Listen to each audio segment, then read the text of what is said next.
السلام عليكم ورحمة الله وبركاته. متابعين يا حلوين، النهاردة هنعمل ايه؟ هنعمل معانا ادي بطاطس. بصوا، مقوراها ومحمراها خلاص، وكوسة برضك مقوراها ومنضفاها حلو. خلي بالكم الكوسة دي تبقى في الرمل، لازم تغسليها مليون مرة علشان ما تيجي تاكلي ما تلاقيش رمل. خلاص.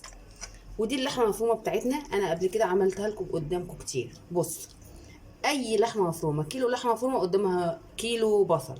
انا عامله نص قدامه نص كيلو بصل. بص الجمال، مش عشان تكتر ولا حاجه، لا ده كمان طعمها تحفه.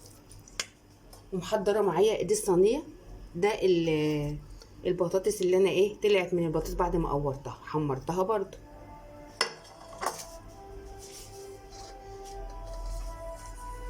ودي الكوسه برضو اللي طلعت، دي الحله اللي انا هعمل فيها الكوسه.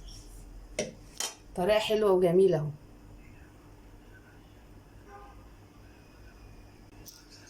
وطبعا انتوا شايفين ده انا عند ماما، مادام وعيال اختي عند ماما تلاقيني انا عند ماما على طول. اصلا عيال اختي مش عايزين يروحوا، ولا انا عايزه اروح البيت، انا مقيمه عندهم هنا.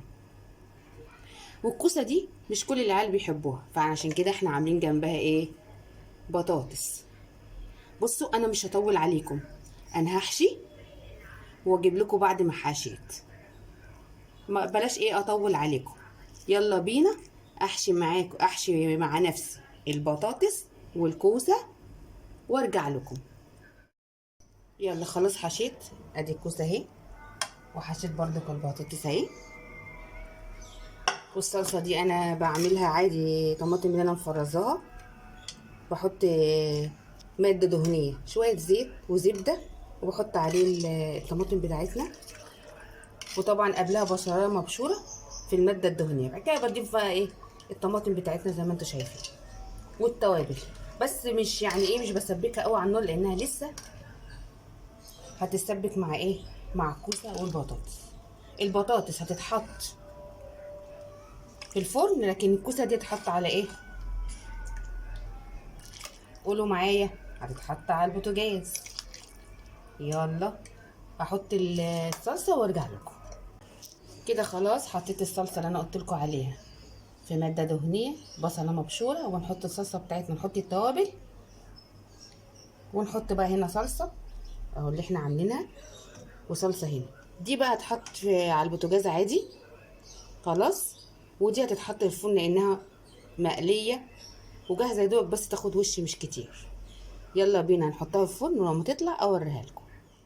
وبكده خلصنا الكوسه بتاعتنا وجمالها. بصوا، بصوا البطاطس.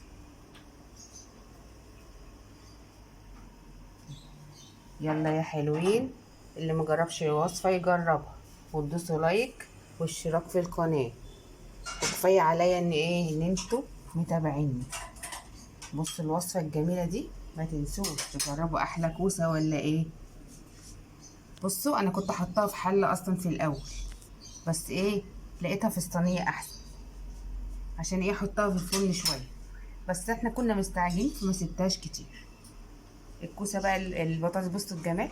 خلاص، ان البطاطس اصلا مقليه زي ما انتم شايفين. السلام عليكم.